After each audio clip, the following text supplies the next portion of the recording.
ciidamada militariga maraykanka ayaa waxaa la sheegaya inay taageeraan qorshaha maraykanka ee ku aadan in uu donald trump uu ku difaaco aagaga shidaalka dalka syriya kadib markii kooxaha dowladda isku magacooday islaamiga ahi ay sidoo kale la sheegay in laga baqdin qabay inay la wareegaan xarumaha shidaalka ee dalkaas kadib markii ay halkaasi ka baxeen ciidamadii kurdiyiinta.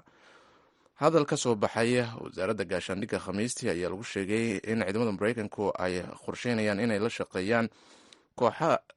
shaqeeyaan ciidankaasi syriya ku sugan si markaasi looga difaaco kooxda isis inay dib u soo laabato. waxaa jirtay in dhowaantan isku dhacyo ka dhacayay waqooyi bari dalkaasi oo ciidamada dalka turkiga ay weerarayeen xaduudda waddankaasi si ay meesha uga sifeeyaan ciidanka maraykanka uu taageeraya kurdiyiinta ee s d f markaas oo markii dambe ay soo baxeen cambaarin ku aadan sida loola dhaqmay ciidankaasi. waxaase jirtay in markii dambena dalalka ruushka iyo turkigu ay ku heshiiyeen in ciidamadaas goobta laga saaro.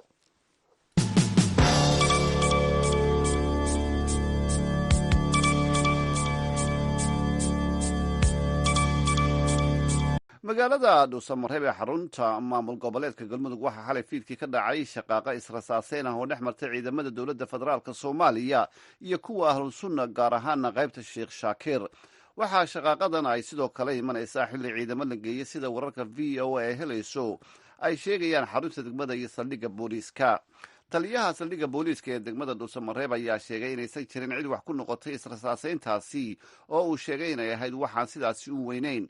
taliyaha saldhigga booliiska ee magaaladaasi dhuusamareeb gaashaanle cabdulaahi xasan cali ayaa u waramay waryahayaga sahra cabdi axmed.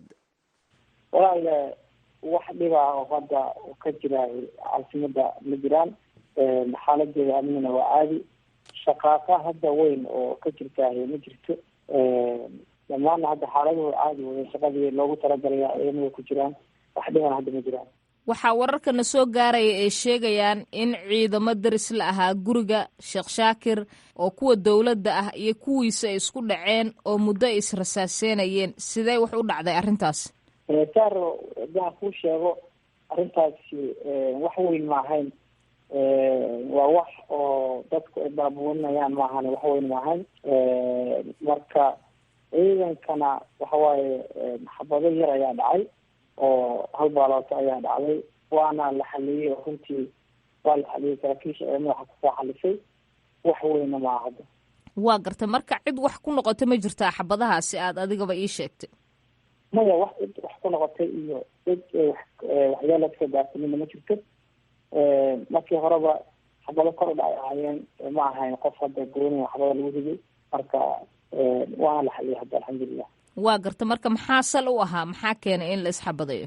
wallahi ma wax weyn ma ahayn, marka wax hadda oo muxuu ahaa sabab keentay oo u dhacaana ma jirin. marka askar oon dee hawl haysay oo muxuu ahaa murmay kadib muxuu ahaa saastaas ay dhex martay ahaayeen, marka mana ahayn laba dembiye isxabadaysay ama qolo isxabadaysay ma ahayn, marka waana la xaliyay hadda way fiican tahay xaaladii. waa gartay waxaa jirta in ciidamo kala duwan oo kuwana ahlu sunno ah kuwana dowladda ah la kala geeyay xarumaha degmada iyo saldhigga booliiska, marka maxay tahay sababta ciidamadaasi waktigan kala shakiga jiro maxay yihiin?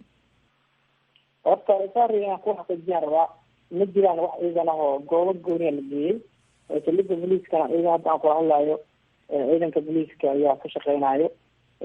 degmooyinka kale ama muxuu ahaa xarumaha kale dowladda ay degan tahay ama culamada ahlusunna degan yihiin dee sidii hore loo jooga unbaa loo joogaa, wax dhibo hadda haba yaraada ka jiraan ma jira.